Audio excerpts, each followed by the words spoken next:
What if? What if you had a friend who died without knowing Jesus as their personal Savior? What if he or she went to hell? What if one day you received a letter in the mail from beyond? A letter from hell. A letter from your friend in the flames of eternal torment. The following is a dramatic presentation. It was written by a fictitious high school student named Josh to a friend named Zach. Although Zach had every opportunity to tell Josh about Jesus, he didn't. They were best friends. They played soccer together, they went to classes together, they partied together, they shared their lives with each other. But there was one thing Zach held back from Josh: his personal relationship with Jesus Christ. The rest of the story is simple and sad. A few too many beers, a tragic drive home, a crash, a death, a funeral, a letter. Here is that letter in its entirety. A letter from hell.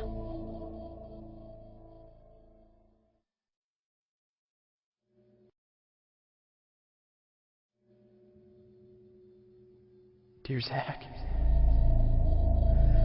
I died today. It's a lot different than I expected. You see, I always thought dying would bring me into a world that's foggy and hazy. But this place is crystal clear.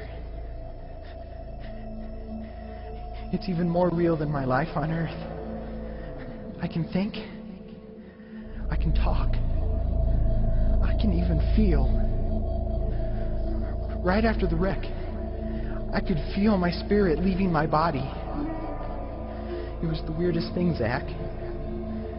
I thought I heard you screaming out to me, man. I must have been just imagining things. At first, I was just standing in line, getting registered, I guess. They asked me for my name and began to look in this thing they called the Book of Life. I guess they couldn't find it, though, because this huge angel standing next to me grabbed me by the arm and started dragging me away. I was terrified.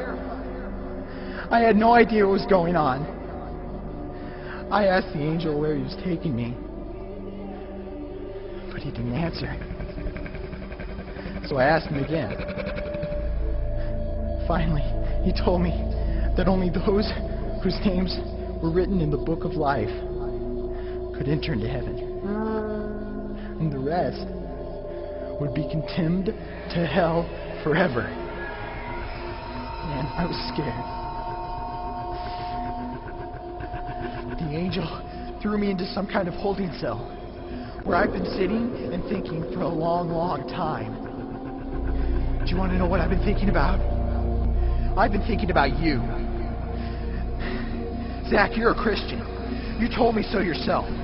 I mean, we talked about it 3 different times today. Kelly brought it up, and you laughed it off. Coach Adams brought it up, and you changed the subject. I mean, it came up right before the wreck. Well, the question I can't get out of my mind is this, Zach. Why haven't you ever told me about how to become a Christian?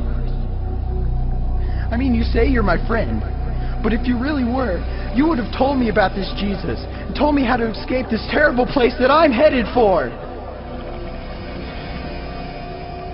I can feel my heart pounding in my chest. The angels who have been chosen to cast me into hell are coming down the hallway. I can hear their footsteps. I've heard of this hell, Zach. They call it the lake of fire. I can't stand it, Zach. I'm terrified. No, the angels are at the door. Oh, no. No! They're coming in, and they're pointing at me. They're grabbing me and carrying me out of the room. I can already smell the burning sulfur and brimstone. I can see the edge of the cliff where hell burns. This is it. I am without hope. We're coming closer. Closer. Closer. My heart is bursting with fear. They're holding me over the flames. I'm damned forever. This is it. They have thrown me in. Fire. Pain. Hell. Why, Zach? Why didn't you ever tell me about Jesus?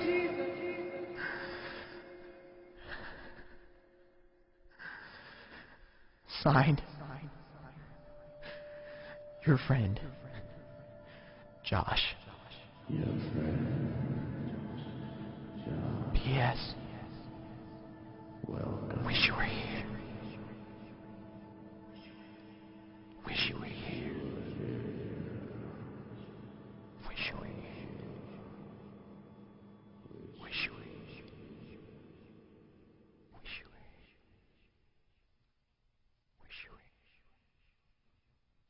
Wish you were here.